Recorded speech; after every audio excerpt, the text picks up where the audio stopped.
একদম অনুষ্ঠান বাড়ির মতো এঁচোড় চিংড়ি আজকে রান্না করে তোমাদের সঙ্গে শেয়ার করছি। প্রথমেই এঁচোড় কেটে নিয়েছি, হাতে সরষের তেল মেখে কিন্তু কাটবে, না হলে হাতে আঠা লেগে যাবে। তারপর কড়াইয়ের মধ্যে জল গরম করে এঁচোড়টা দিয়ে একটু হলুদ, নুন আর সরষের তেল দিয়ে এঁচোড়টা সেদ্ধ করে নিয়েছি। এবার কড়াই পরিষ্কার করে 2 চামচ মতো সরষের তেল গরম করে নুন হলুদ মাখানো চিংড়ি মাছগুলো লাল লাল করে ভেজে তুলে নিচ্ছি।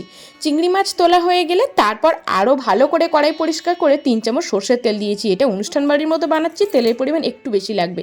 গোটা গরম মশলা, শুকনো লঙ্কা, জিরে ফোড়ন দিয়ে তারপর দিয়ে দিলাম টমেটো আর পেঁয়াজ কুচি। খুব ভালো করে ভাজা ভাজা করে নিয়ে আদা রসুন পেঁয়াজের পেস্ট দিয়ে ভালো করে কষিয়ে নেব। তারপর একে একে হলুদ গুঁড়ো, কাশ্মীরি লঙ্কার গুঁড়ো, ঝাল লঙ্কার গুঁড়ো, ধনে গুঁড়ো দিয়ে ভালো করে কষিয়ে নিয়ে দিয়ে দিলাম আলুটা চাইলে তোমরা আগে ভেজেও নিতে পারো। মশলার সাথে আলুটা কিছুক্ষণ কষিয়ে নিয়ে সিদ্ধ করে নেওয়া ইঁচড়গুলো দিয়ে দেবো। তারপর ঢাকা দিয়ে ভালো করে লাল লাল করে কষিয়ে নিয়ে দিয়ে দেবো জল। ইঁচড় আলু সেদ্ধ হয়ে গেলে ভেজে রাখা চিংড়ি মাছগুলো দেবো গরম মশলা গুঁড়ো। ব্যাস, অনুষ্ঠান বাড়ি ইঁচড় চিংড়ি একদম রেডি।